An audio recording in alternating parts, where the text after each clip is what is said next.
কখনো এমন একটা গল্প শুনেছেন যেটা প্রথমে শুনতে গায়ে কাটা দেয়? এমন একটা ঘটনা যেটার কোনো ব্যাখ্যা নেই, নেই কোনো প্রমাণ, কিন্তু এতটাই ভয়ঙ্কর যে একবার শুনলে মন থেকে আর মুছে ফেলা যায় না। আজকে আমরা জানব এমনই এক অদ্ভুত রহস্যময় গল্প, এসএস উড়ান মেইডান নামে একটি ডাচ জাহাজের, যার ঘটনাটা 1947 সালে দক্ষিণ প্রশান্ত মহাসাগরে ঘটে, যেখানে পুরো ক্রু একসাথে মারা গেল।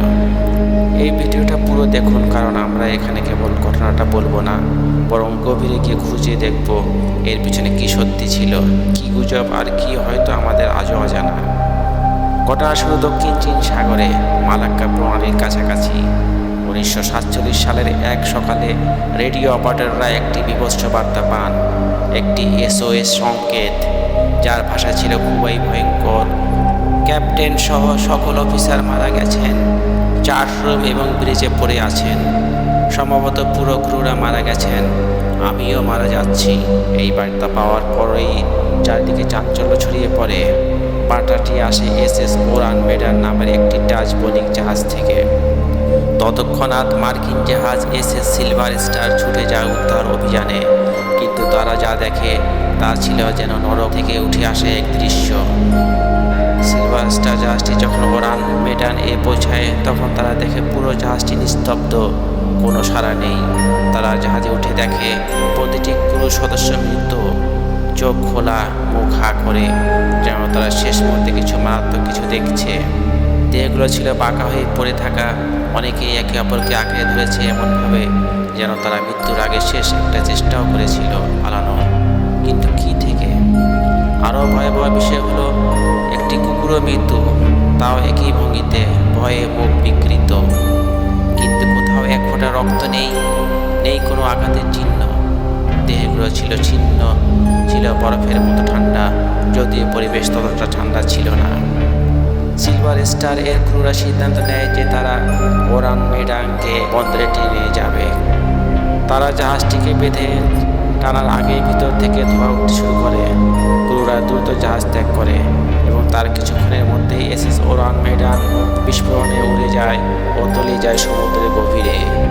সব প্রমাণ হারিয়ে যায়, মৃতদেহ, রেডিও মেশিন, জাহাজের রেজিস্ট্রি, এমনকি ক্যাপ্টেনের লগবুক পর্যন্ত। ঘটনার পর বহু গবেষক, লেখক এবং ইতিহাসবিদ এর পিছনে কারণ খুঁজতে চেষ্টা করেছেন। বিভিন্ন তত্ত্ব উঠে এসেছে, বিষাক্ত গ্যাস তত্ত্ব। অনেকে মনে করেন জাহাজে গোপনে বিষাক্ত রাসায়নিক পরিবহন করা হচ্ছিল, সম্ভবত মিথাইল ক্লোরাইড বা সায়ানাইড জাতীয় গ্যাস। জাহাজের ভিতরে তাপের কারণে গ্যাস লিক হয় এবং শ্বাসরোধ হয়ে সবাই মারা যায়। অতি প্রাকৃতিক বা ভৌতিক, ভয়ানক মুখাবয়, নির্দিষ্ট কোনো কারণ ছাড়াই মৃত্যু, জাহাজের বিস্ফোরণ, এসব দেখে অনেকে মনে করেন ঘটনাটি অতি প্রাকৃতিক ভৌতিক ছিল। এমনকি অনেকে বলেন এটা ছিল গোস্ট শিপ। কোথা থেকে এসেছে, কী ছিল এতে, কেউ জানে না। ষড়যন্ত্র তত্ত্ব, আরেকটি বড় গোষ্ঠীর মতে এটা ছিল কোনো গোপন অস্ত্র বা রাসায়নিক পরীক্ষা, যা আন্তর্জাতিক আইন ভাঙতে পারে বলে সরকারি পর্যায়ে এর সব তথ্য গোপন করা হয়েছে। এমনও ধারণা রয়েছে এর পেছনে কোনো সামরিক সংস্থার হাতও ছিল। সত্যি নাকি কল্পনায়? এই ঘটনার সবচেয়ে বড় ধোঁয়াশা হলো এসএস উড়ান মেইডান কোনো সরকারি রেকর্ড কোথাও পাওয়া যায় না, না ডাচ শিপ রেজিস্ট্রিতে, না অন্য কোনো আন্তর্জাতিক আর্কাইভে। সত্যি কি এটি একটি ভৌতিক ঘটনা, নাকি একটি দুর্ঘটনা, আর নাকি এটি একটি সরকারের করা পরীক্ষা নিরীক্ষা, তা আমাদের অজানাই থেকে যাবে। বা কেউ বলেন এটা সত্যি ছিল, কিন্তু ঘটনাটিকে কভার আপ করা হয়েছে, কারণ জাহাজে এমন কিছু ছিল যা বিশ্ব জানুক, সরকার চাইত না। আজও এসএস উড়ান মেইডানকে নিয়ে রহস্য থেকেই গেছে। কেউ কেউ বলেন এটা একটা মিথ, মানুষের তৈরি গল্প যেটা কল্পনা ফানুস। আবার কেউ বলে এটা ছিল সত্যিকারের ট্র্যাজেডি, যেটা আমাদের চোখের সামনে থেকেও হারিয়ে গেছে ইতিহাসের পাতায়। যাই হোক, একটা কথা নিশ্চিত, এই ঘটনা আমাদের মনে করিয়ে দেয় সমুদ্র শুধু বিশাল আর রহস্যময় নয়, বরং মাঝে মাঝে এমন কিছু সত্য লুকিয়ে রাখে যেগুলো বাস্তবের চেয়েও ভয়াবহ।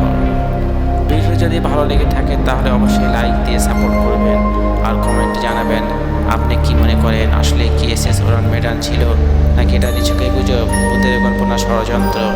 চ্যানেলটি সাবস্ক্রাইব করতে ভুলবেন না, কারণ সামনে আসছে আরও রহস্যময় অজানা গা ছমছম সব গল্প।